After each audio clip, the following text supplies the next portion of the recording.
So as a dietitian nutritionist, I actually don't talk about the topic that I'm going to talk about today that often. The topic today is going to be calories, because people still ask me, if they should be counting calories, or they tell me I eat this amount of calories and I can't lose weight, or I have to eat this many calories to gain weight, or just calories come up, or how many calories is in that bag of something or other I ate, or how many calories do you think is in my favorite chicken parmesan dish? People ask me about calories all the time, and I actually tell people not to focus so much on calories. But then again, I am still a dietitian, and calories do still come up, and I do still use them often as a frame of reference, but I don't like them to be the focal point. And here's why. Hey everyone, I'm Keri Glassman. Welcome to your most nutritious life. A calorie is not a calorie. That is old school thinking. Calories are not created equal. If that were the case, so many of us would just say, I'm going to eat 1,500 calories worth of chocolate cake every single day, and that will be my diet and I won't gain weight. Well, guess what? If you try to do that, not only will you be so unhealthy, but it won't work. You won't stick with it. You will end up way over consuming, and those 1,500 calories are actually going to be a lot more detrimental to not just your health, but also your weight than a 1,500 calorie diet that's perfectly proportioned with healthy fats, lean protein, and whole grains that are unprocessed. Okay, so let me talk a little bit about what the definition of a calorie is. So a calorie technically is the amount of energy it takes to raise 1 gram of water 1 degree Celsius.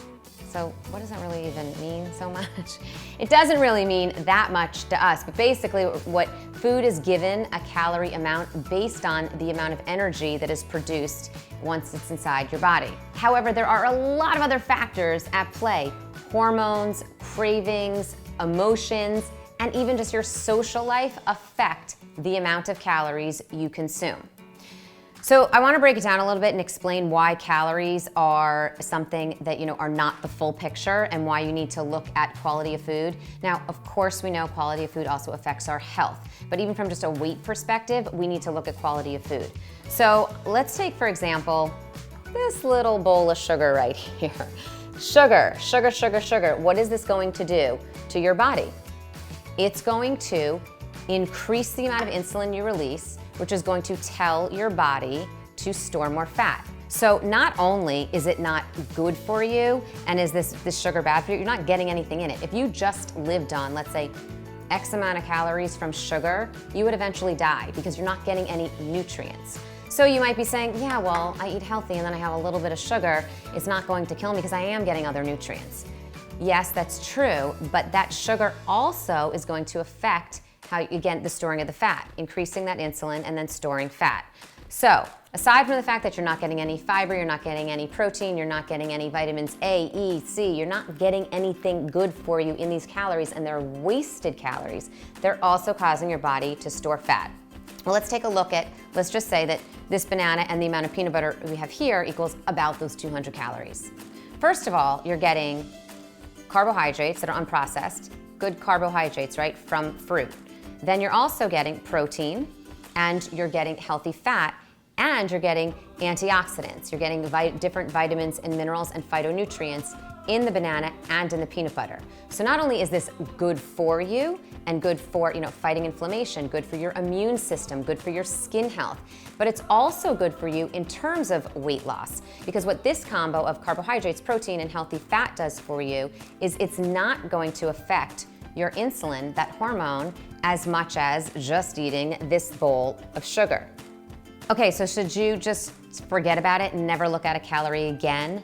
No, you do want to use calories as a frame of reference, because believe me, I don't want you eating 10,000 calories worth of peanut butter and apple either.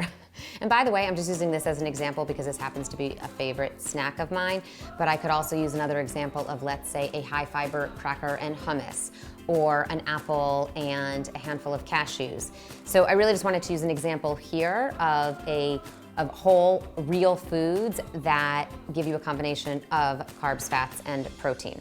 In general, you want to focus on foods that have a lower glycemic index versus foods that have a higher glycemic index. So what that means is how much it's going to affect your blood sugar. So how much of that hormone insulin you're going to release. So for example, something that's pure sugar, like this sugar right here, or white bread or white pasta, really refined processed carbohydrates, they're going to have high glycemic indexes. So foods in general, foods that are less processed, so foods, whole real foods, lean protein, healthy fats, and grains that are unprocessed are going to have lower glycemic indexes. So they're going to affect those hormones that store fat less than the plain old sugar items. Also, they're going to provide you with nutrients. You're going to feel good, you're going to just be a healthier person, and you're going to stay more satisfied. So not only are you going to be healthier and are you going to feel better, but also you're just going to naturally crave healthier foods. That's why when we focus on foods that are whole, real foods and not processed foods that are loaded with sugar, like things like this, what ends up happening is it's a good cycle. So we sort of continue the cycle of wanting to eat healthier. Just in general, just your rule of thumb, your go-to should just be, I'm going to have as much whole real food as possible. And when you do have to eat something that's packaged and out of a box, make sure you look at the ingredient list, not just the nutrition facts. The nutrition facts is where you're going to see the amount of calories, the amount of protein, the amount of fat. You want to look there, but you have to also look at the ingredient list, because think about it. Let's say this was packaged up. This could say 200 calories. The banana and peanut butter, if this was packaged up, it could say 200 calories, but there's a much bigger picture there. And I've said this before, I say this all the time.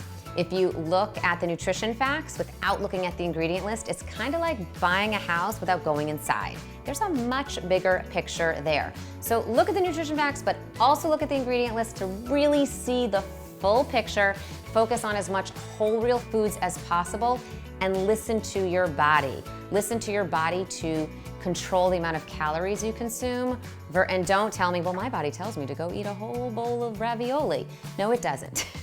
I'm telling you, if you eat slow and you listen to your body and you eat the right whole real foods, you will naturally control the amount of calories you consume. And yes, of course, for a frame of reference to get a sense of how much you're eating, you can look at the calories, but again, don't obsess over them. Focus on the quality of foods more than the calories. All this talk about what you can eat to live your most nutritious life is making me think about another video I did right here for YouTube called 8 Tips to a Better Life. Check it out if you want more on this topic. Thank you so much for watching. Bye.